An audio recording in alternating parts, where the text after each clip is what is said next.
A trade reset sealed in Washington but triggering a political storm in New Delhi. US President Donald Trump's decision to slash reciprocal tariffs on Indian goods from 25 to 18% is being projected as a diplomatic win. But even before the politics takes over, the fine print reveals a trade-off. This deal is being pitched as win some, give some. What India gains: easier access to US market, lower tariffs for Indian exports, and the possibility of global supply chains shifting towards India. But there is a cost. What India loses: questions over strategic autonomy, concerns over continued Russian oil purchases, and pressure to buy more American goods. Those trade-offs ignited a political storm at home. Parliament erupted as opposition MPs stormed the well, demanding a debate on the US-India deal. Lok Sabha leader of opposition Rahul Gandhi accused Prime Minister of bowing to pressure. Narendra Modi ji पर pressure है, भयंकर pressure है, और नरेंद्र मोदी जी का जो image का गुब्बारा है, जो हजारों करोड़ रुपए लेकर बनाया गया था, वो फूट सकता है. The opposition also charged the government with outsourcing India's trade announcements to Washington. Going by what President Trump has put out in the public space, if that is correct, then it is increasingly concerning with regard to India's strategic autonomy. Priyanka Gandhi Vadra added that Indian farmers could now be pushed into direct competition with American companies, demanding clarity on the agreement. The government hits back.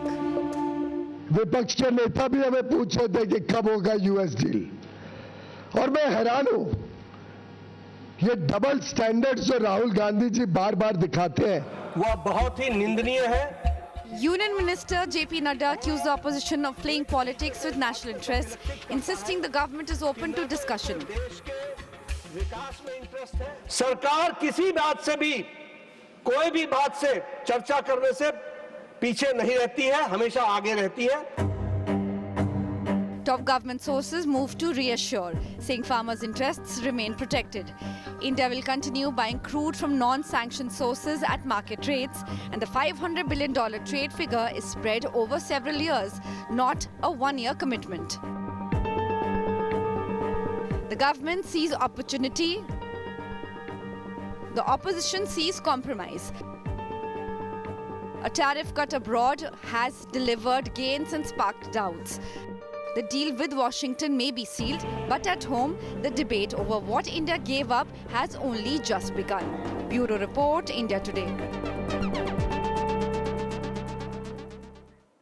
All right, let's quickly bring in Dr. Syed Nasir Hussain, Rajya Sabha MP Congress, because the Congress and the opposition, even in Parliament and outside, have been asking certain questions on the opaqueness of what they feel the deal with US is. Dr. Hussain, my first question: in the times of geopolitics and where we stand, there is always a bit of give and take, and one would reckon it's not bad that we've come right after a deal with EU and now with the deal with America. What is the main contention of the opposition? What is the problem? You want the fine print of the debate. What is the main contentious issue? There are three main issues which I think need to be debated in public domain. One, the parliament is in session. The parliament is debating very important issues. So why can't we debate the Indo-US trade tariff deals? Why can't we debate European Union trade deals? Why can't we debate the statements that are coming out of US President's office, US Agricultural Minister's office?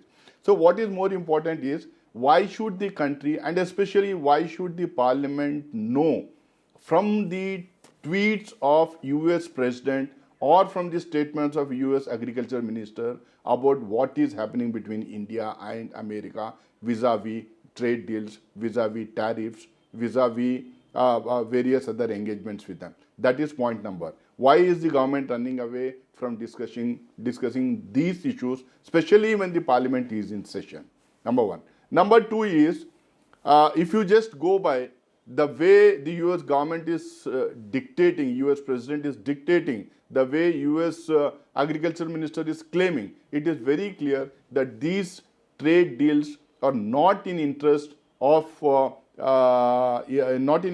India, and especially not certainly not in interest of Indian farmers. The way it is very clear by now that at zero customs, zero duties, that agricultural products will be sold in India, which will be brought from US. So after the black farm laws, this is the way the government of India is treating its own farmers. This is the way it is shedding away its responsibility and not protecting its farmers. And what is more important is last year's trade deficit with US. The US had $440 billion trade deficit. Now it is very clear the US want to reverse it through these trade tariffs. You know, but last question, Dr. Nasir Hussain. I know Rajya Sabha is still in session, but I just want to ask you one quick question, sir, before I let you go.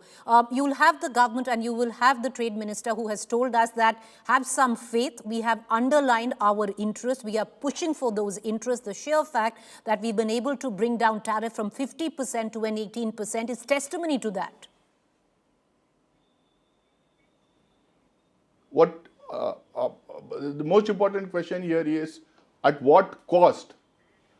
Are we stopping buying oil from Russia, which a much a lower rate which we are supposed to buy from Russia? Is US dictating that?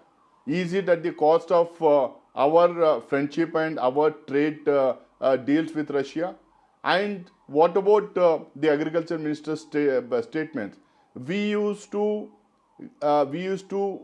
sell the indigenous production in the market, and we used to buy from those countries from which we used to get at a very lower cost. Now the Americans will dump all their agricultural products in our country at a zero cost. That means our own home growers, our own farmers will be feeling the brunt. They will be toiling, they will be working very hard, they will be doing this on loans, but then they will not be able to sell their own products in the market, because there will be products from America which will be sold at a much cheaper rate in our market. Why is this happening? So it is not just give and take, it is surrendering to the US government. Ceasefire, we saw that the American president said more than 75 times that it was he who dictated ceasefire. Now it is very evident that we are surrendering to him. He kept on telling that he will be raising the tariffs if you buy Russian oil. Now we are clearly succumbed to his dictates. Now we are saying we will not buy Russian oil, and then we will do whatever the US president or the US government says. It is very clear we are surrendering our interest. We are surrendering the interest of our farmers. We are surrendering the interest of our own economy. Thank you, sir, for taking the time out and joining us this evening. Appreciate it. Joining me now is Mr. Tuhin Sinha, National Spokesperson, BJP, Brijesh Kadapa, National Spokesperson, Congress. Tuhin Sinha, you know, there are important issues that have been raised, and forget about what the opposition is raising. Important issues that a lot of people who watch the Indian economy closely are raising. Many are saying, where's the fine print of it? Because you had, the US Agriculture Secretary, after the announcement of this deal, come out and say US farm exports have been agreed to in the new deal. If that has really happened, then did we really watch out for the interests of our farmers? Well, good evening, Preeti. Good evening, everybody. You know, the problem with our opposition and a section of the media is that when our honorable minister asserts something, you don't listen to the minister. You tend to, go by what you hear from outside. So our minister has very categorically stated, Piyushji has very categorically stated that India's farm sector, India's dairy sector remains untouched from the trade deal. So point is that some of the other concerns, which, let me address each and every concern which has been raised by the opposition. When Trump says that India will work towards zero tariff, it does not mean that the zero tariff are being imposed. We are working towards net zero mission, the timeline for which is the next 4 decades.